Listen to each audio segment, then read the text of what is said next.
Programme में आपको खुशामदीद कहते हैं। मैं असदुल्ला खान हूँ। आज पाकिस्तान भर में फ़लसफ़ा हुसैनियत के मानने वालों ने हुसैन अलैहिस्सलाम का मातम मनाया और यजीदियत जो जुल्म का इस्तारा बन चुका है उसकी मज़म्मत की और इस अज़्म का इजहार भी किया कि हुसैन अलैहिस्सलाम के फ़लसफ़े पर चलते हुए उसी को मशर राह बनाया जाएगा और उसी पर अमल किया जाएगा। और वैसे भी हमारी ज़िंदगी में कदम कदम पर हमें यजीद मिलते हैं और अगर फ़लसफ़ा हुसैन हमारे साथ मौजूद हो और हमारा कॉन्सेप्ट क्लियर हो और हमें मालूम हो कि हक़ का रास्ता क्या है तो फिर रास्ता चुनने में मुश्किल पेश नहीं आती। यही वाक़या करबला का पैगाम है और यही इससे हमें सीख मिलती है और मेरा ख़्याल है इसी बात का हमें इस मौके पर अज़्म का इजहार करना चाहिए, वरना फिर हुसैन का मातम मनाने से और उनसे पैगाम हासिल ना करने से और उस पर अमल ना करने से शायद पूरी तरह से फ़ायदा हासिल ना हो। आज के मौजू की तरफ आते हैं। पाकिस्तान में ये बहस हो रही है कि सियासतदान निगरान वज़ीर-ए-आज़म मुल्क के लिए बेहतर है या गैर सियासतदान निगरान वज़ीर-ए-आज़म बेहतर है, क्योंकि जो नाम फ़ाइनल किए गए हैं वो सियासतदानों के हैं। माजी में हमें ऐसी मिसालें मिलती हैं कि जब सियासतदानों को निगरान वज़ीर-ए-आज़म बनाया गया और ऐसी मिसालें भी मिलती हैं कि उन लोगों को बनाया गया जो सियासतदान नहीं रहे हैं, टेक्नोक्रेट थे। मसलन पाकिस्तान में अब तक 7 निगरान वज़ीर-ए-आज़म रहे हैं और इन 7 निगरान वज़ीर-ए-आज़म में बेशतर का ताल्लुक मुख्तलिफ सियासी जमातों से रहा है। मसलन ग़ुलाम मुस्तफ़ा जतोई साहब जो हैं इनका ताल्लुक नेशनल पीपल्स पार्टी के साथ था। इसी तरह से मीर बख्शर मज़ारी साहब जो हैं ये पाकिस्तान पीपल्स पार्टी से ताल्लुक़ रखते थे और ये निगरान वज़ीर-ए-आज़म रहे हैं। इसी तरह से मिस्टर मोइन कुरैशी साहब जो हैं ये किसी सियासी जमात से ताल्लुक़ नहीं रखते थे और मलिक मेराज खालिद साहब जो हैं ये भी निगरान वज़ीर-ए-आज़म रहे हैं, इनका ताल्लुक़ भी पीपल्स पार्टी से रहा है। फिर इसी तरह से हम अगर देखें जस्टिस रिटायर्ड मीर हाज़िर ख़ान खोसू साहब जो हैं ये गैर सियासी शख्सियत हैं और इसी तरह से मिस्टर जस्टिस रिटायर्ड नासिरुल मुल्क साहब जो हैं ये भी गैर सियासी, इनको आप कह सकते हैं, ये टेक्नोक्रेट कह सकते हैं। तो मुख्तलिफ़ तरह के तजर्बात पाकिस्तान में रहे। कौन सा तजर्बा बेहतर रहा है, कौन से वज़ीर-ए-आज़म बेहतर परफॉर्म कर सके हैं या किन पर इलेक्शन कराने की जो ज़िम्मेदारी है कि उन्होंने सही तरीके से निभाई है। इस मरतबा मामला ज़रा मुख्तलिफ है। इस मरतबा एक ऐसे शख्स को निगरान वज़ीर-ए-आज़म बनाया जा रहा है जिसके पास ज़्यादा इख्तियारात होंगे और वो इख्तियारात इलेक्शन कराने से बढ़कर सिर्फ इलेक्शन ही नहीं बल्कि उससे बढ़कर जो निज़ाम हुकूमत हैं उसको चलाने के लिए कुछ ज़्यादा इख्तियारात और ज़्यादा उसको एम्पावर किया गया है। तो एक तो हम इस बहस में आज ज़रा हिस्सा लेंगे कि कौन सा वज़ीर-ए-आज़म ज़्यादा बेहतर है।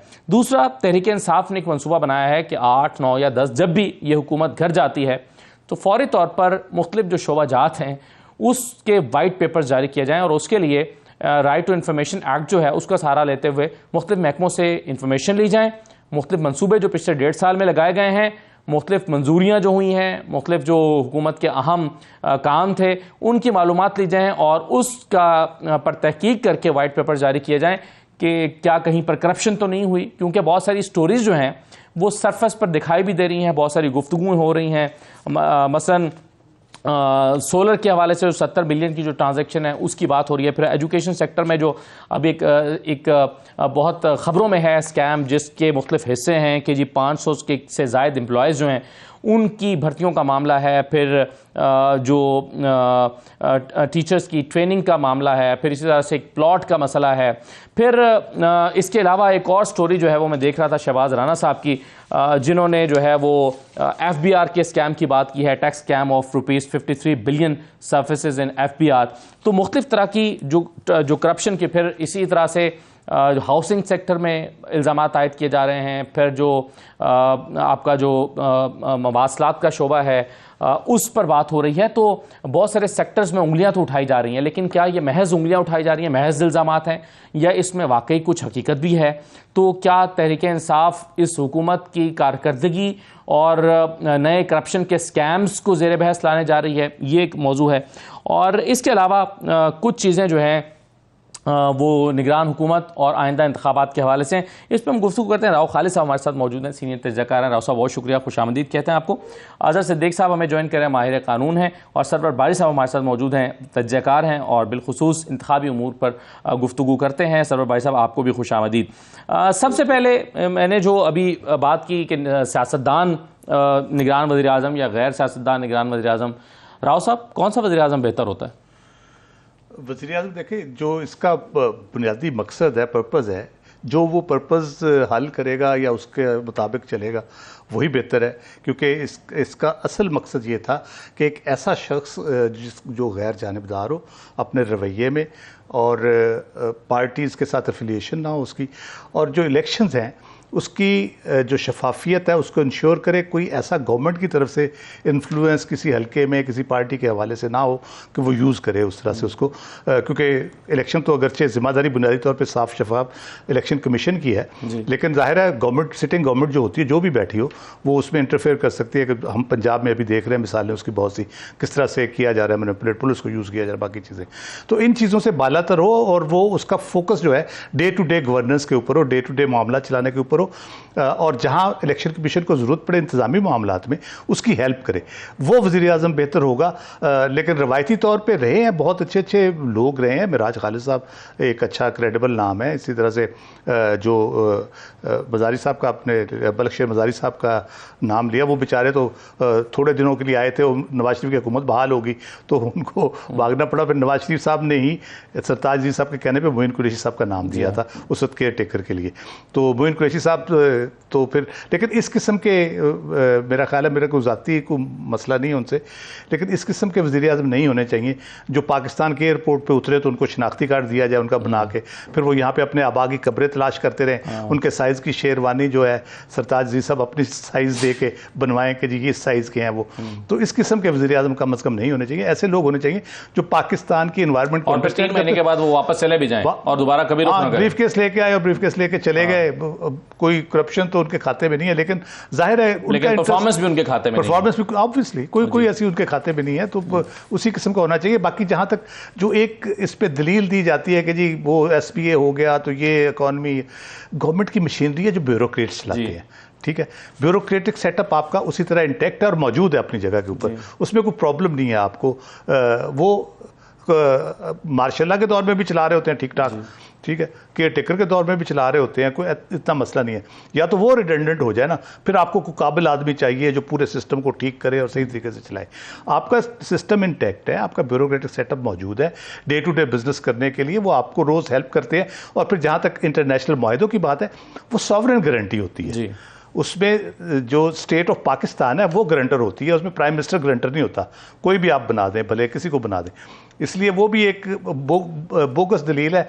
ये जो अमेंडमेंट की गई है वो मेरा ख्याल है उसके लिए बहाना ही बनाया गया कि इस तरह का वज़ीर आज़म होगा तो फिर ये मामला ठीक चलेंगे, क्योंकि SPA हो गया है। तो ये बहरहाल, लेकिन ठीक वही है ऑब्वियसली, प्राइम मिनिस्टर जो जिम्मेदारी है 3 माह के अंदर इंतखाबात कराए और उसमें जो सहूलत हो सकती है उसको बेहतर बनाने के लिए, अच्छे तरीके से इंतखाबात को इनेकाद करने के लिए, उसके कंडक्ट के लिए जो हेल्प कर सकते हैं, जो मदद कर सकते हैं, वो करें। सही है। सरवर भाई साहब, ये फरमाइए कि अगरचे हम अभी मैं जिक्र भी कर रहा था कि ऐसे निगरान वज़ीर आज़म रहे हैं जिनका ताल्लुक सियासी जमातों से रहा है, लेकिन बहरहाल वो क्रेडिबल थे किसी हवाले से, और फिर उन्होंने अपना रोल भी न्यूट्रलिटी के साथ, मतलब मलिक मिराज खालिद साहब जो हैं, अगरचे उनका ताल्लुक पीपल्स पार्टी से रहा है, लेकिन फिर भी उन्होंने अपने रोल को निभाया।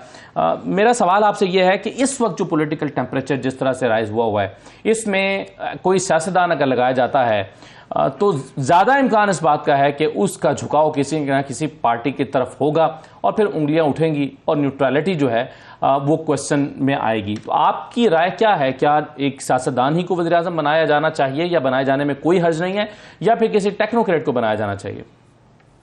देखिए, जो माजी में निगरान वज़ीर आज़म बने हैं उनमें एक बुनियादी खूबी है या एक खासियत है, वो टेक्नोक्रेट हो या वो चाहे सियासतदान हो या कुछ जज हो, कि वो एक प्लाइंट किस्म के जो है वज़ीर आज़म रहें और वो इलेक्शन कमीशन के मामलात में मुदाखलत ना करें, क्योंकि इसकी आइन और कानून इजाज़त नहीं देता। लेकिन बहुत सारी, जैसे अभी इन्होंने इंतखाबी इस्लाहात के नाम पर जो एक अमेंडमेंट की है, इंतखाबी जो हमारा कानून है, कि जो ट्रांसफर्स और पोस्टिंग जो हैं वो निगरान हुकूमत कर सकती है जब तक कि इलेक्शन कमीशन इलेक्शन का शेड्यूल अनाउंस नहीं करता। तो मैं देखता हूँ कि 1990 में हो या इंतखाबात जो है, जब भी किसी को निकाला गया तो इसलिए नहीं निकाला गया था किसी वज़ीर आज़म को 90 में या 90s का पूरा जो पीरियड है कि वो दोबारा इलेक्शन जीत के आ जाए।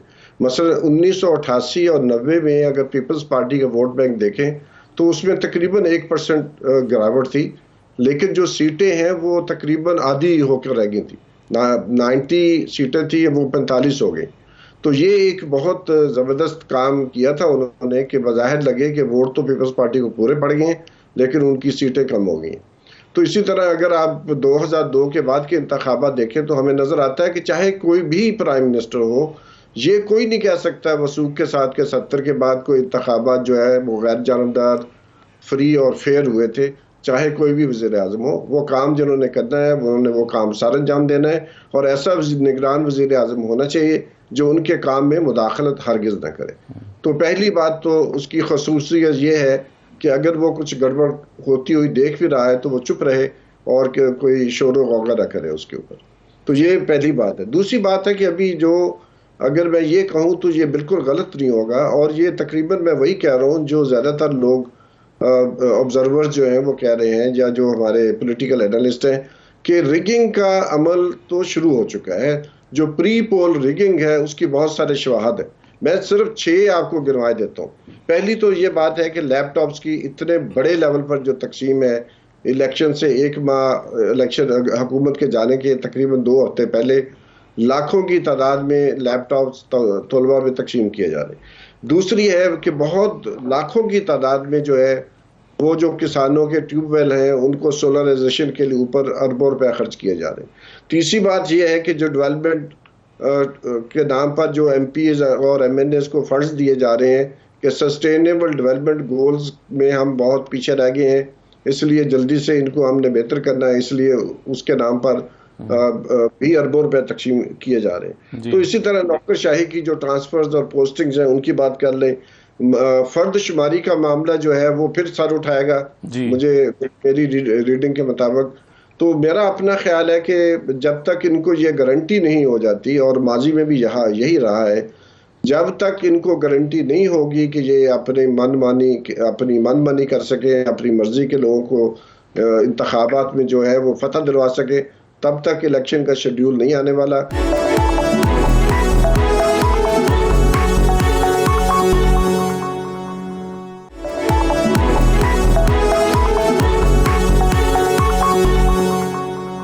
अजहर सिद्दीक साहब, अभी हमारे सामने तो नहीं है कि निगरान वज़ीर-ए-आज़म कौन होगा, उनके नाम हमारे सामने नहीं आए, लेकिन अगर फ़र्ज़ कीजिए कि मुशाहिद हुसैन सैयद का नाम पिछले दिनों ज़ेर बहस था, ज़ेर गर्दिश था, अगर इस्ताको का नाम होता है या पीर पगारा साहब का नाम भी चल रहा था, अगर वो होते हैं तो शायद उतना शोर ना मचे। लेकिन इसहाक डार, अगर उनका ना निगरान वज़ीर-ए-आज़म के तौर पर नाम आ जाता है, जैसे कि अभी बहुत इस पर बहस भी हुई है, तो क्या कोई आइन में कोई गुंजाइश मौजूद है, कोई कानून है कि इसको चैलेंज किया जा सके? और ये जो वाबस्तगी होती है किसी सियासी जमात के साथ, इस पर क्या इसकी कोई डेफिनेशन मौजूद है, या बस वज़ीर-ए-आज़म और अपोजिशन लीडर ने अगर इत्तफाक कर लिया किसी के नाम पर भी तो ये उनका प्रोग्रेटिव है, वो कर सकते हैं? आपके सामने दो तीन चीजें जरा समझना जरूरी है, टाइमिंग समझिएगा। एक तो पहली बात है कि ये सियासी जमातें जो बड़ा कहती थी कि हम जमहूरियत पसंद है, असेंबलियां तहलील होने का वक्त आज गया है 13 अगस्त 12 अगस्त की रात को या 11 अगस्त को सुबह ये असेंबलियों का उन्होंने अपना माइंड दे दिया कि 4 दिन पहले असेंबलियां तहलील। ये तो पहली इब्तदा वाज़ेह तौर पर बदनीति। मैं जो सरवाई साहब जो पहली चीजें की ना प्री पोल रिगिंग के, उसमें एक ऐड कर लें, और आप कई मनसूबा का इफ्तार निगरान हुकूमतें भी कर रही हैं, तस्वीरें क्या लग रही हैं, अखबारों में इश्तिहार क्या आ रहे हैं, वहां से अंदाजा हो रहा है, और इलेक्शन कमीशन खामोश बैठा हुआ है। हैरानकुन बात ये है। अब आगे चलते हैं इस बात को कि ये जो फैसला किया गया कि 4 दिन पहले, इसका मतलब क्या है कि इलेक्शन जो है वो 90 दिन में करवाया जा सके। और मैंने इसमें बाकायदा वज़ीर-ए-आज़म को, इलेक्शन कमीशन को नोटिस जारी कर दिया हुआ है कि अगर इन्होंने 4 दिन पहले भी किया तो आप वहां से 60 दिन गिनेंगे। यानी ये नहीं है कि अगर 4 दिन पहले तहलील कर दिया तो आप उठाकर 90 दिन ले जाएं। वो 90 दिन की मैक्सिमम हालात में है कि जब इलेक्शन कमीशन ने इलेक्शन की तैयारियां ना की हो, वरना तो प्रोजेक्टेड डेट जो है हर एक को पता है, इलेक्शन कमीशन को पता है, तो 60 दिन। आज़ाद साहब, लेकिन उसमें डेफिनेशन ये हो जाएगी ना कि असेंबलियों ने अपनी मुद्दत पूरी नहीं की और असेंबलियां कब्ल अज़ वक्त तहलील हो गई हैं, फिर तो डेफिनेशन ये हो जाएगी ना, कब्ल अज़ वक्त तहलील हो जाएंगी तो फिर 90 दिन है। यही तो बात समझाने की मैं, इसीलिए तो नोटिस मैंने किया है कि वो मैक्सिमम 90 दिन है। ये नहीं कहा गया कि आपने वो 90 दिन में कराने हैं, 90 दिन तक करा सकते हैं। तो ये मैंने नोटिस इसलिए दिया है कि 4 दिन पहले तहलील कर रहे हैं, आपकी तैयारियां मुकम्मल है, 60 दिनों के अंदर अंदर इलेक्शन कराएं। अगर नहीं कराएंगे तो कोर्टों में आ जाएंगे। अब अगली बात आ जाए निगरान सेटअप के हवाले से, मैंने मोहसिन नकवी का नाम भी अभी तक शेख रशीद साहब की तरफ से बाकायदा चैलेंज किया हुआ है और लाहौर हाईकोर्ट में वो भी मामला पेंडिंग है। जहां तक 90 दिन के अंदर इलेक्शन कराने के हवाले से हाईकोर्ट का फैसला आ चुका हुआ है और सुप्रीम कोर्ट के 2 फैसले आ चुके हैं कि 90 दिन के अंदर इलेक्शन कराने हैं। अब जो 2 तरामीम की हैं ट्रांसफर और पोस्टिंग के कॉन्टेक्स्ट में, ये सुप्रीम कोर्ट के फैसलों की तौहीन है। सेक्शन 230 के तहत जो उनको काम कराने का कह दिया कि मुख्तलिफ काम प्रोजेक्ट भी वो कर सकेंगे, वो भी सुप्रीम कोर्ट के फैसलों की तौहीन है और निगरान सेटअप के जो कवानीन चले आ रहे हैं, जो प्रेसिडेंट है उसकी तौहीन। अब आते हैं अगली बार जो आपने निगरान सेटअप के लिए देखिए, नहीं मेरे पास जो खबर है वो खबर ये है कि शाहिद खाकान अब्बासी, आफ्ताब शेरपा और या असफंद यारवली ताकि ANP को भी हिस्सादारी मिल सके, ये वाले जो लोग हैं इन तीनों में से नाम शाहिद खाकान अब्बासी ने कह दिया कि 3 महीने के लिए आना नहीं साहब। मैं बड़ी मुस्तरद खबर आपके सामने रख रहा हूँ कि वो 1 साल के लिए आना चाहती हैं और उसी के लिए ये सारा मैदान सजाया जा रहा है। इसहाकडार का नाम कभी भी नहीं था, ना वो चाहते हैं इस हवाले से। बाकी जो टेक्नोक्रेट वगैरह के हवाले से, हाँ वो आपने देखा होगा जो एक बशर वस्ता वगैरह के साथ एक फंड बैठकर तश्कील दे दिया गया है। इसका मतलब ये है, हो सकता है फिर कोई और नया इंपोर्टेड, अगर वो ये बात गई तो इसका कोशिश यही होगी कि इसको खींच के 1 साल 2 साल की तरफ ले जाया जाए। तो सबसे अहम जो मामला अब आ गया वो सारा कोर्ट है। अदालतें कल भी अहम थी, आज भी अहम है और आइंदा भी अहम होगी। यानी ये अल्टीमेटली मैं आपके प्रोग्राम में ऐलान करता हूं कि अगर इन्होंने डिले करने के हवाले से कोशिश की तो बाकायदा चैलेंज किया जाएगा और जितनी भी ये तरामीम जिसमें निगरान सेटअप को या निगरान का केयर टेकर सेटअप को इजाजत दी गई है कि वो पॉलिसी, यानी आपने जमहूरियत दफन कर दी ना। राव साहब, अगर ये फैसला हो जाता है कि केयर टेकर सेटअप है, उसने 1 साल के लिए वो आना है और उसके पास कोई जवाब मौजूद है, मरदमशुमारी का जवाब, खुदा न खास्ता सैलाबी सूरत हाल का जवाब, मुल्क की मुआशी सूरत हाल का जवाब या ज़राअत के शुरू होने वाले प्रोजेक्ट्स को की तकमील का जवाब, अगर उसके पास कोई जवाब मौजूद है तो कौन उसे इलेक्शन करा सकता है इलेक्शन कमीशन से? देखिए, मैं अगर असूली तौर पे, आइनी तौर पे बात की जाए तो ये तो बिल्कुल कोई भी जवाब जो है ना वो रुकावट नहीं बन सकता। हमने दुनिया भर में देखा है, अभी तुर्की का हमने देखा कितना बड़ा ज़ल्ज़ला आया और इलेक्शन हुए वहाँ पे, और बाकी भी मुल्कों में हम देखते हैं। ये सारी मिसालें तो बोगस हो चुकी हैं क्योंकि ये सारी मिसालें पंजाब के इलेक्शन के वक्त दी जा चुकी हैं। बिल्कुल सही बात है, मैं यही इसी तरफ आ रहा था कि हमारे यहाँ जो हो चुका है, जो प्रेसिडेंट सेट हो चुकी है, उसके बाद तो आप कुछ भी तवक्को कर सकते हैं। उसके लिए कहना मैं ये चाह रहा था कि कोई बहाने की ज़रूरत नहीं है कि आप कोई ज़राअत का प्रोजेक्ट शुरू कर रहे हैं, आपका SBA आगे आपने करना है या कोई और आपके मामला चल रहे हैं, फ्लड आ गया यहाँ पे, अगर आपने आगे करना है तो करना है। तो बुनियादी तौर पे जो यानी बेसिकली तो मिन्नत ही की जा सकती है इलेक्शन कमीशन की कि जी मेहरबानी है, अगर आप करवा देंगे 90 दिन में तो ठीक है, नहीं कराएंगे तो आपको कुछ कर तो कुछ। इलेक्शन कमीशन को खुद किसी की मिन्नत करनी पड़ेगी कि जी हमें इजाज़त दे दें कि हम इसको करा दें। दूसरा जो 60 और 90 दिन की बात है ना, उसको थोड़ा सा अज़र सिद्दीक़ साहब ने बड़े अच्छे तरीके से उसको बयान किया। मैं वजाहत के तौर पर बता दूँ कि अगर पूरी मुद्दत करें तो 60 दिन से आगे नहीं जा सकते इलेक्शन, अगर उससे 1-2 दिन पहले तो 90 दिन से आगे नहीं जा सकते। 60 दिन से पहले नहीं हो सकते और 90 दिन से आगे नहीं जा सकते जी। 90 दिन से आगे नहीं जा सकते। हम कह रहे हैं कि विद इन करते हैं ना तो वो थोड़ा कन्फ्यूजन हो जाता है। उससे आगे नहीं आप ले जा सकते जो, लेकिन पंजाब और KP में हमने देखा क्या हुआ। तो 45 दिन का शेड्यूल होता है इलेक्शन का जो देते हैं नॉर्मली ये, तो 45 डेज का मतलब ये है कि जिस दिन 8 को अगर होती है तो आप 50 दिन में भी कराएं तो 58 डेज में आप इलेक्शन करा सकते हैं। पॉसिबिलिटी है, तैयारी है, लिस्टें हैं, सब कुछ है।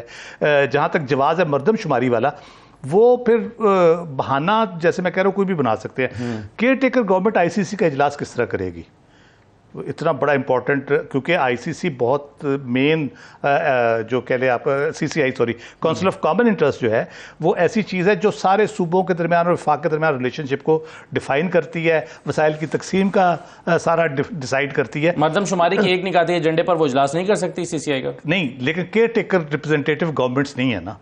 CCI में रिप्रेजेंटेटिव गवर्नमेंट्स होनी चाहिए असूली तौर पे भी, और मेरा ख्याल है आईनी तौर पे भी शायद उसकी, और अगर इंटरप्रिटेशन निगरान हुकूमतें हों वो निगरान हुकूमतें मेरा नहीं ख्याल वो उस तरह से कर सकती हैं। और उसमें फिर प्रॉब्लम एक और भी आ सकती है। बारी साहब भी उसके बारे में आपको ज़्यादा बेहतर बता सकेंगे। अगर वो डिसाइड करते हैं कि जी हमने उसको नोटिफाई कर दिया, देन ऑब्वियसली उसकी बुनियाद पे होंगे, ये तो है। और अगर उसमें ये डिसाइड हो जाता है कि ये जो पॉपुलेशन हुई है और जो वोट हो गए हैं उसमें सीटें बढ़ाने की ज़रूरत है से, तो फिर तो काम बिल्कुल ही बिगड़ गया ना जी। फिर तो असेंबली होगी, असेंबली बनेगी कैसे फिर, जब अगर सीसीआई कह देती है कि जी इसकी तो सीटें बढ़नी चाहिए, तो फिर असेंबली कैसे तश्कील पाएगी जब तक वो उसका सीटें तो असेंबली ने आके बढ़ानी है, वो आईनी अमेंडमेंट के जरिए वो सीटों का आपका होगा, सूबों का सारा, सूबों के दरमियान सीटों की कमी बेशी जो होनी है तो वो तो उसी आईनी अमेंडमेंट्स के जरिए ही होगी ना, तो वो फिर बहुत ये गंभीर किस्म के मसाइल पैदा हो जाते हैं। साहब से पूछ लेते हैं, बारी साहब क्या अगर नोटिफाई हुकूमत करके नहीं जाती है, मौजूदा हुकूमत है, अगर मरदमशुमारी को नोटिफाई नहीं करती और निगरान हुकूमत आके इसको नोटिफाई क्या कर सकती है, पहला सवाल तो यह है, और फिर वो कर देती है तो फिर उसके मुताबिक सीटें कैसे कम ज्यादा की जाएंगी? देखिए, जैसे राव साहब अभी फरमा रहे थे कि पहली बात तो ये कि इनको किसी बहाने की जरूरत नहीं है, अब तो बिल्कुल लफ्ज कोई और है नहीं कि जब शर्म खत्म हो जाए तो फिर आप जो मर्जी करते रहें। तो एक तो उनको किसी चीज का डर नहीं है, तो इसलिए कुछ भी उनसे तवक्को की जा सकती है। लेकिन आइन और कानून की जो बात है, अगर मर्दमशुमारी या फर्दशुमारी है उसके नतायज निकल आते हैं तो जो रिप्रेजेंटेशन है और जो फाइनेंसेस की एलोकेशन है वो प्रोपोर्शनेट टू दी पॉपुलेशन है। अगर सिंध की जो तनासब है आबादी में वो तब्दील हो जाता है, नई जो फर्दशुमारी है, तो जाहिर है उनकी सीटें बढ़ जाएंगी और वो जिस सूबे की सीटें जिसकी आबादी कम हुई होगी वहां से निकाल के वो वहां डाल दी जाएंगी।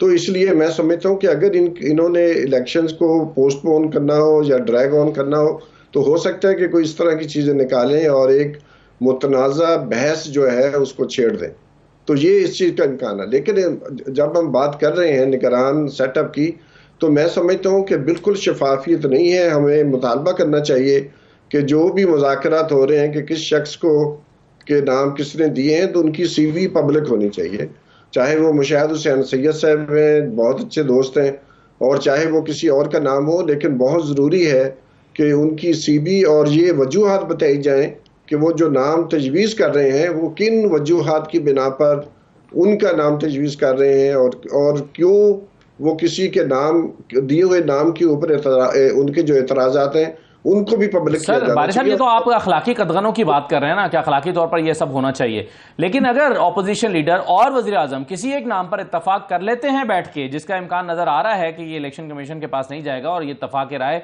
पहले मरहले में ही हो जाएगा, तो उसको क्या किसी भी बुनियाद पर चैलेंज किया जा सकता है कि जब दोनों ने इत्तफाक कर लिया तो फिर किसी तीसरे को क्या एतराज होगा?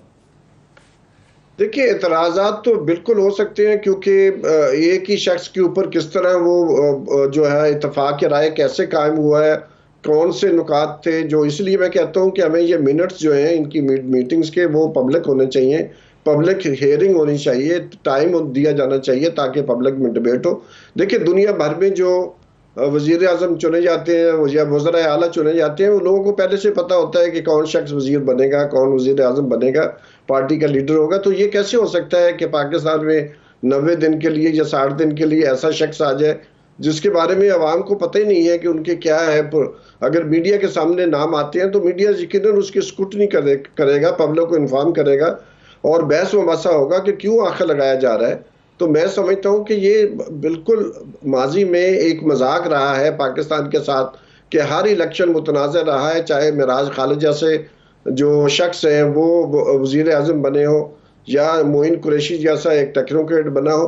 तो मामला सारा ये है कि पाकिस्तान में आज तकरीबन एक कंसेंसस है कि इस वक्त जो कुछ हो रहा है पाकिस्तान में वो कुछ भी नहीं है सिवाय प्री पोल रिगिंग के, और कुछ नहीं है। और मैं तो समझता हूँ कि इलेक्शन भी पोस्टपोन हो सकते हैं अगर इनको ये लगा कि अगर पीटीआई को वो कॉर्नर करने में नाकाम होते हैं। तो माजी में हमने देखा है कि जब पॉपुलैरिटी गैप जो है, जो डिज़ायरेबल कैंडिडेट है और अनडिज़ायरेबल कैंडिडेट है, उसके दरमियान पॉपुलैरिटी गैप 50% से ज़्यादा होती है, तो आमतौर पर इलेक्शंस नहीं करवाए गए, अगर करवाए गए हैं तो ट्रांसफ़र ऑफ पावर नहीं की गई। जी, चलिए एक छोटा सा ब्रेक लेता हूँ, ब्रेक के बाद वापस आते हैं। तो मैं तहरीक इंसाफ के एक प्लान की बात कर रहा था कि तहरीक इंसाफ ये मंसूबा बना रही है हुकूमत जाने के फ़ौरन बाद जो बड़े बड़े महकमों में जो बड़े बड़े प्रोजेक्ट्स किए गए हैं उसमें क्या शफाफियत है या नहीं है, और वो मालूमात हासिल करके उस पर उन तमाम शोबों पर वाइट पेपर जारी करने का इरादा रखते हैं। इससे क्या होगा? ब्रेक लेते हैं, ब्रेक के बाद वापस आते हैं।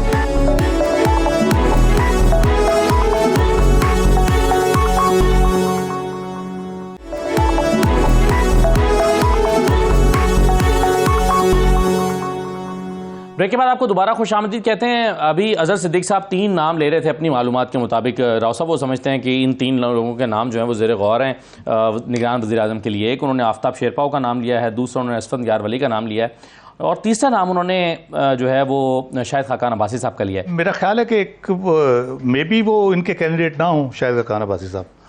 नाम उनका अगर आया है तो इनके सर्कल से ना आया हो, या ये उस तरह से उसको इंडोर्स ना कर रहे हो। इनके इंडोर्स किए बगैर क्या निगरान वज़ीर-ए-आज़म लगाया जा सकता है? मेरा ख्याल है इनकी मर्जी का नहीं होगा निगरान वज़ीर-ए-आज़म। अच्छा, जो सूरत हाल हम देख रहे हैं, जिसमें हम पहले भी जिक्र कर रहे थे कि डिले हो सकते हैं, आगे जा सकते हैं, मामला आगे हो सकते हैं, तो उसमें वो फिर इनकी ख्वाहिश तो नहीं है। अभी जो चीज़ें नज़र आ रही हैं बुनियादी तौर पे वो तो यही नज़र आ रही है कि पीपल्स पार्टी भी, जरदारी साहब ख़ास तौर पे और शहबाज शरीफ साहब, ये चाहते हैं कि मैक्सिमम 3 महीने के अंदर इंतखाबात हो जाए। अगर मियाँ नवाज शरीफ साहब वापस आ जाते हैं तो वो भी यही चाहेंगे, अगर वो सितंबर में आ जाते हैं तो वो भी यही चाहेंगे कि 3 महीने के अंदर इंतखाबात हो जाएं। अगर वो वापस नहीं आते तो फिर उनकी बला से 3 महीने में हो, 6 महीने में हो, 9 महीने में हो, जब भी वो उनकी पूरी तरह से वो ऑनर और डिग्निटी रिस्टोर नहीं होती तो वो तो वापस भी नहीं आएंगे, जो मुझे पता चला है। तो वो जब तक रिस्टोर होने में उस पर टाइम लगेगा। ऑब्वियसली आप अगर कोर्ट्स के थ्रू प्रोसेस में जाएंगे तो वो एक टाइम लगेगा। लेकिन ये नाम ऐसे हैं, मेरा ख्याल है कोई हर्ज नहीं है इन लोगों के होने में, अगर आपने इलेक्शन 3 महीने में कराने हैं। अगर नीयत ठीक नहीं है और किसी बंदे को ला के अपने बंदे को बिठा के तो और मामला चलाने हैं, जो हम नॉर्मली कहते हैं कि पीटीआई को मार्जिनलाइज साहब जो हैं इनका नाम अगर आता है तो खैबर पख्तूनख्वा में शायद इनके नाम पर भी इतराज़ात उठेंगे।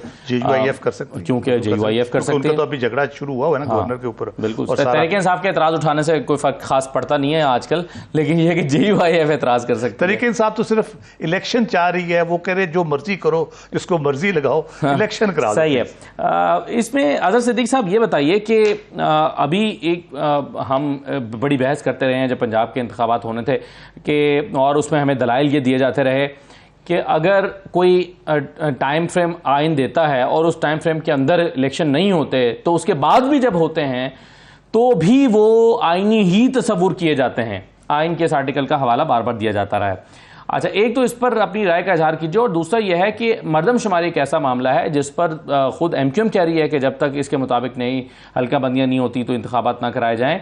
तो इस पर अगर वाकई नोटिफाई हो जाता है और उसके मुताबिक फिर नई हल्का बंदियाँ होती हैं तो 4 महीने तो फिर इलेक्शन कमीशन को इन एनी केस चाहिए होंगे, तो फिर इलेक्शन कैसे वक्त पर हो पाएंगे?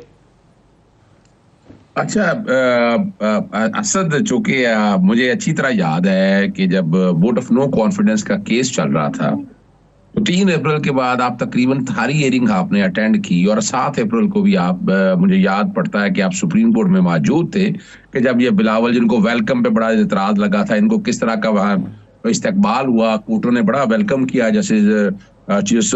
और उस वक्त जब जजमेंट रिजर्व हो गई थी तो उसके बाद जजमेंट रिजर्व से मुराद है ब्रेक ले लिया था फैसला सुनाने के लिए, एक दरवाजे बंद हो गए थे। अब समझने की बात है, और जो बातें हमने की, शाहिद खाकान अब्बासी का नाम भी उन्हीं हल्कों से आया है। यानी ये और ये भी बताता चलूं, ये PMLN, पीपल्स पार्टी, कोई ताल्लुक नहीं है इनका। ये जो कुछ भी होना है, वो नाम जो भी हैं वो उन्हीं की स्वाबदीद पे लफ्ज इस्तेमाल करने लगा हूं कि उन्हीं की मर्जी के साथ बैठकर ये सारा कुछ होना है। तो इलेक्शन कमीशन ने उस वक्त भी, आपको याद है, कहा 7 महीने तक हम इलेक्शन नहीं, और अगर राजा रियाज साहब ही ना माने तो फिर वो राजा रियाज माने या ना माने ये तो इशू ही नहीं है। ये मैं बताता चलूं आपको, अगर दोनों की, आपको आइन का आर्टिकल 224 से बड़ा क्लियर है। अब जो नाम आएंगे फिर नाम तजवीज किए जाएंगे, इधर से नाम तजवीज किए जाएंगे, कुछ उधर से नाम तजवीज किए जाएंगे, लीडर जैसे पंजाब में हुआ था। और उसके बाद जो है election commission is a final arbitrator, उसने बैठकर इस बात का फैसला करना। लेकिन जो असल जो बात, जो तबाहकुन बात है और जो सोचने वाली बात है इस कॉन्टेक्स्ट में, कि ये जितनी 13, 14, 15 जो सियासी जमातें हैं ना, ये आपस में लड़ाई सिर्फ दिखावे के लिए है। उनका सिर्फ एक एजेंडा है कि पाकिस्तान तहरीक इंसाफ को इस प्रोसेस से बाहर रखना चाहिए, कि जो वोट को इज्जत हो का बयानिया लगा के ये सियासी जमात, खास तौर पर पाकिस्तान मुस्लिम लीग नून, जिसने इस तारीख को, पाकिस्तानी जमहूरी तारीख को स्याह कर दिया है, उनके पास अब कहने के लिए कुछ नहीं है। अब ये कौम को खड़ा होना है। और मैं बताता चलूं आपको, और ये जो आप कह रहे हैं ना पॉपुलेशन सेंसस का, अब वो पॉपुलेशन सेंसस का टाइम गुजर गया है। अब तो कॉन्स्टिट्यूशनल मैंडेट आ गया, 5 साल बाद असेंबलियां खत्म होनी है। ये सारा जो कुछ करना था वो इन्होंने करना था, इनके जिम्मे था। इलेक्शन कमीशन खामोश बैठा रहा है। क्यों खामोश बैठा रहा है? क्या निगरान हुकूमत सेंसस को नोटिफाई कर सकती है अजहर साहब? यानी इलेक्शन को डिले करने के पर्पज से, और जो नोटिफाई करने का जो प्रोसेस है ना, वो तो उसके पास इख्तियार ही नहीं है, मैंडेट ही नहीं है उसके पास। यानी इलेक्शन कमीशन के इस यानी निगरान हुकूमत का ये मैंडेट ही नहीं है, उसने सिर्फ इलेक्शन कराने। जजमेंट, और कमाल की बात है, जिसमें आपको पता है ख्वाजा आसफ पाकिस्तान मुस्लिम लीग नून ने ली थी, तो उन्होंने कहा था कि निगरान सेटअप का ये पैरामीटर है, ये होना चाहिए, और वो बाकायदा रिकॉर्ड के ऊपर है, जहां ट्रांसफर, पोस्टिंग, एक एक चीज का प्रिंसिपल तय हो चुका है। आप तरमीम भी कर ले, वो तरमीमें चैलेंज होंगी, वो एक अलग बात है। आप जो कह रहे हैं ना साहब, इलेक्शन पहले जब 90 दिन में इलेक्शन पंजाब के, खैबर पख्तूनख्वा के नहीं हो सके थे उसमें, और अब में फ़र्क यह है कि उस वक्त तमाम सियासी जमातें समझती थी कि इलेक्शन एक वक्त पर होने चाहिए, और अब इलेक्शन को ताख़ीर का शिकार करने के लिए पीपल्स पार्टी और PMLN ऑन बोर्ड नहीं है, एक पेज पर नहीं है। तो ये एक बड़ा डिफरेंस तो है बिल्कुल। इस पर चले मैं राव साहब से आगे चल के बात करता हूँ, लेकिन बारिश साहब पहले आप ये बता दीजिए कि इस वक्त पाकिस्तान को जिस चीज़ की सबसे ज़्यादा ज़रूरत है वो है सियासी इस्तेहकाम। अब सियासी इस्तेहकाम का रोड मैप जो है वो क्या है, इस वक्त पाकिस्तान को क्या सूट करता है? देखिए, वो तो बहुत सिंपल बात है। पाकिस्तान के क्या सियासी इस्तेहकाम और उसकी वजह से जो मुआशी इस्तेहकाम आना है, उसका सिर्फ और सिर्फ एक ही हल है, वो है फ्री एंड फेयर इलेक्शंस। उसके अलावा कोई और रास्ता नहीं है। और अगर इन्होंने इलेक्शंस के जो इनकाद है उसमें डिले करने की कोशिश की, उसमें ताख़ीरी हरबे अख्तियार किए, तो यकीनन जो सियासी इस्तेहकाम है वो जितना है थोड़ा सा रह गया है, वो भी चिकनाचूर हो जाएगा। और जो मुआशी कुछ बज़ाहिर ये कह रहे हैं कि जो अशारे कुछ बेहतर हो रहे हैं और हमने कोई बहुत ज़्यादा प्रोजेक्ट शुरू कर रहे हैं एग्रीकल्चर में, फूड सिक्योरिटी का हम इनकलाब लाने वाले हैं, जैसे पहले ग्रीन रेवोल्यूशन आया था, तो मैं समझता हूँ वो सारे ख्वाब ख़त्म हो जाएंगे। तो इसलिए भला तो यही है, लेकिन उसकी कोई उम्मीद मुझे 1% से ज़्यादा नहीं है।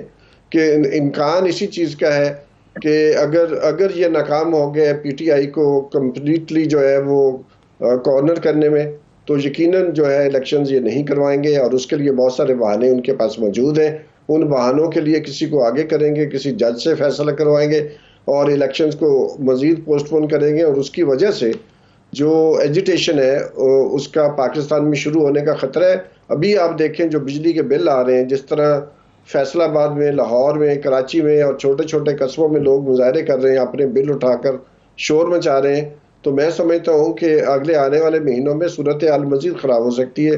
फ्लड की सिचुएशन जो है दिगरगू हो रही है, तो मेरा ख्याल इनकी नीयत जो है उसके लिए उनको बहाने तलाश करने में, पहले भी पंजाब के इंतखाबात के लिए भी बहुत सारे बहाने उन्होंने निकाले थे, तो अब 2 माह के बाद और भी बहाने उनके पास मौजूद हैं। तो मेरा अपना ख्याल है कि बुनियादी और जो फंडामेंटल इशू है वो है सियासी इस्तेहकाम, और उसका रास्ता सिर्फ और सिर्फ फ्री एंड फेयर इलेक्शन से। सही है। अच्छा, अभी राव साहब आप ये कह रहे थे कि तहरीक इंसाफ तो हर हाल में इलेक्शन चाहती है। जी बहुत शुक्रिया सरवर भाई साहब, आपका बहुत शुक्रिया। आप कह रहे थे कि हर हाल में इलेक्शन चाहती है। अब क्या तहरीक इंसाफ के चेयरमैन को नाअहल कर दिया जाए तो भी उनकी यही ख्वाहिश होगी कि इलेक्शन हो जाए, फिर भी हो जाए, या वो भी चाहेंगे कि लेट कर दो? अभी देखिए, मेरा ख्याल है कि वो हर सूरत में चाहते हैं, इसमें तो कोई शक नहीं है। अगर उनको डिस्क्वालीफाई कर दिया जाता है, लेकिन वो इनकम्युनिकेटो नहीं होते, अपनी पार्टी के साथ उनका राब्ता रहता है, उनकी पार्टी को इलेक्शन लड़ने से नहीं रोका जाता है, उन पे नाजायज़ दबाव जिस किस्म का है वो हट जाता है, और वो अपने कैंडिडेट्स नॉमिनेट कर सकते हैं, अपने कैंडिडेट्स को पिच कर सकते हैं, वो इलेक्शन कैंपेन में पार्टिसिपेट कर सकते हैं, तो भी उनकी होप रहेगी कि इलेक्शन होंगे, मैं जीतूंगा, और बिल्कुल ऑब्वियसली तो चीज़ें बेहतर हो जाएंगी। सारी होप ही इसी से है, इसके अलावा कुछ नहीं है। अगर ये मामला लटक जाते हैं तो फिर जाहिर है उनके लिए मुश्किलात बढ़ेंगी, उनकी मुश्किलात बढ़ाने के लिए शायद चीज़ें मामला लटकाए जाएंगे। सही है, चलिए एक छोटा सा ब्रेक लेते हैं जी, ब्रेक के बाद वापस आते हैं।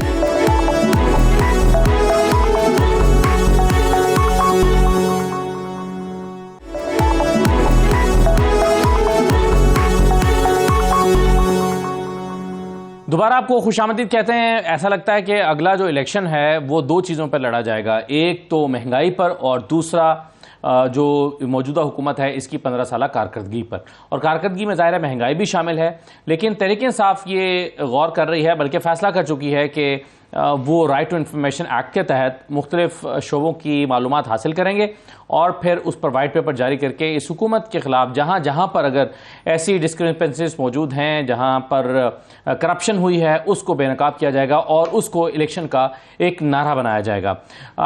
अभी इस हफ्ते भी जो महंगाई की इदारा शुमारियत की रिपोर्ट आई है उसके मुताबिक एक हफ्ते में 20 अशिया मजीद महंगी हुई हैं। अजहर सिद्दीक साहब, आप वैसे इस आइंदा इलेक्शंस को किस तरह से देख रहे हैं? इसमें एक तरफ तो अभी से लेवल प्लेइंग फील्ड का मामला शोर मच रहा है, फिर निगरान वज़ीर आज़म अगर ऐसे आ जाते हैं जिनका किसी पॉलिटिकल पार्टी के साथ ताल्लुक होता है तो शोर मचेगा, न्यूट्रलिटी कॉम्प्रोमाइज़ होती है तो शोर मचेगा, फिर अगर 3 महीने में इलेक्शन नहीं होते तो एक अनस्टेबिलिटी होगी, और अगर ये सेटअप आगे मजीद चलता है और मुल्क के मसाइल को हल नहीं कर पाता तो फिर एक और क्योस की सिचुएशन होगी। तो हालात की बेहतरी के इम्कान आपसे भी हमसे भी लोग रोज़ाना पूछते हैं कि हालात बेहतर होंगे या नहीं होंगे, लेकिन आपको रोड मैप नज़र आ रहा है कि चीज़ें बेहतर होगी?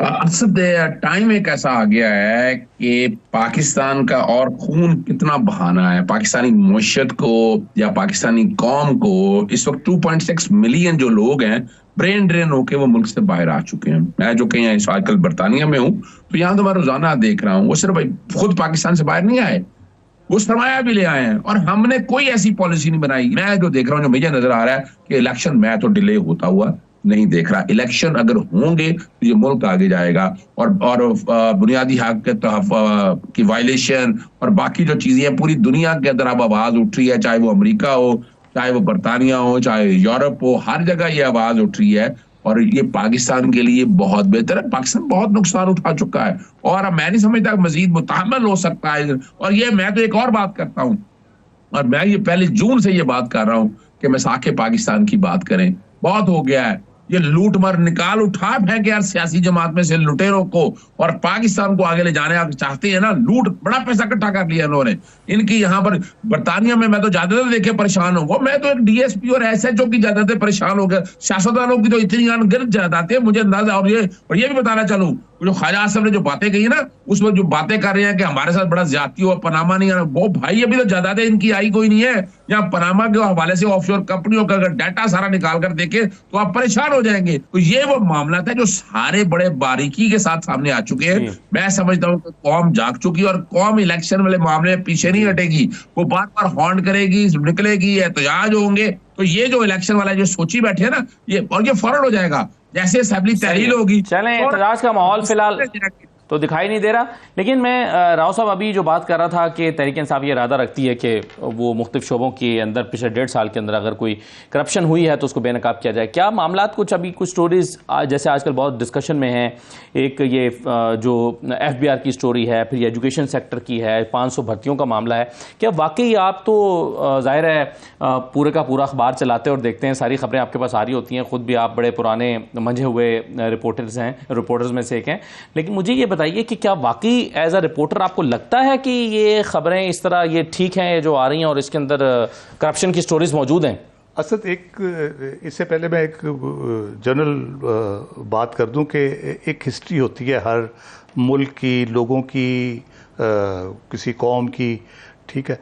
हमारे जो हुक्मरान हैं, ख़ास तौर पे पीपल्स पार्टी और PMLN, इनकी एक हिस्ट्री है। अगर हम देखें 90s से जब से शुरू हुए, बदकिस्मती ये रही, मैंने बड़ा क्लोजली देखा कि हमें उम्मीद थी कि जब 2008 में वापस पीपल्स पार्टी हुकूमत में आई और मियाँ साहब भी आ गए सारा, तो ये अब को माजी से इन्होंने सीखा होगा, को बेहतर तरीके से मुल्क को चलाने की कोशिश करेंगे, लोगों के लिए कुछ करेंगे सारा कुछ।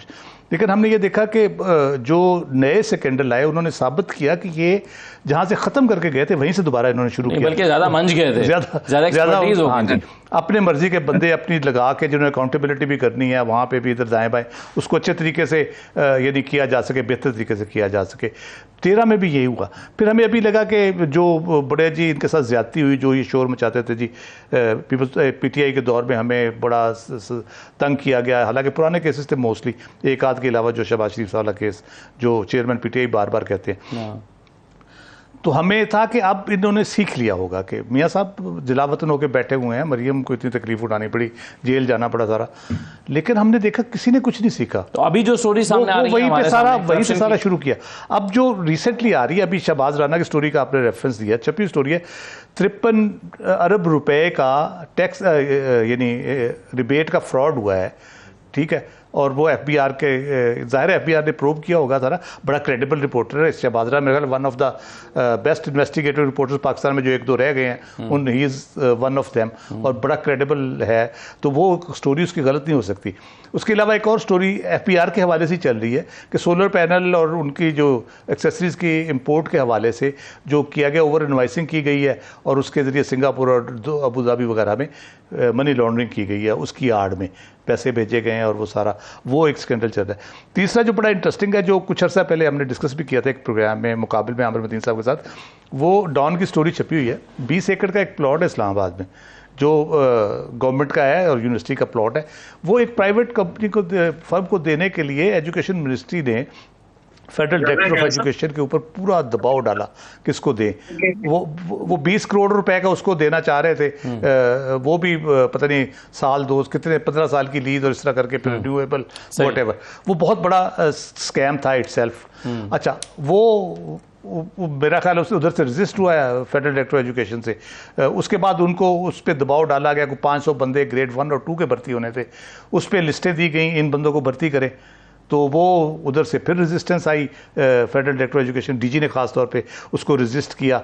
तीसरी चीज़ जो थी वो टीचर्स ट्रेनिंग प्रोग्राम एक था, जो तकरीबन 93-94 करोड़ का प्रोग्राम बनता है, जिसको कहा गया कि तो ये ऐसी चीजें आप समझते हैं कि हैं जिनके बारे में बिल्कुल हैं। उसके मैं बताता हूँ ना हुआ क्या। फिर जब उस बंदे ने इनकार कर दिया, नहीं किया, तो उसकी एक समरी एमरजेंसी में भेजी गई है जो एस्टेब्लिशमेंट थ्रू जानी चाहिए थी, वो डायरेक्ट पीएम को, प्रिंसिपल सेक्रेटरी पीएम को भेजी गई पिछले 2 दिन पहले कि जल्दी से इसको रिमूव करें ताकि गवर्नमेंट जाने से पहले हम करके ये जो 1.5-2-3 अरब का चूना है ये हम लगा ले फटाफट जल्दी से। डिप्टी डीजी को उसको कहा गया तुम ले लो चार्ज, ये काम कर दो। उसने कहा जी मैं नहीं कर सकता, तो उसको भी हटा दिया गया। मजे की बात है, आप कहते हैं जेएस को चार्ज दे दे, तो ये जाहिर है वो कहते हैं वक्त कम है, मुकाबला सख्त है, दिन थोड़े रह गए हैं, अपने काम सारे करवाने हैं, और जहां जहां पर फाइलों पर साइन होने वाले रहते हैं दौड़ लगी है कि वो साइन हो जाएं। अजहर सैदी साहब बहुत शुक्रिया आपका, राव साहब आपका भी बहुत शुक्रिया प्रोग्राम में शिरकत करने के लिए। इजाज़त दीजिए, अल्लाह हाफिज़।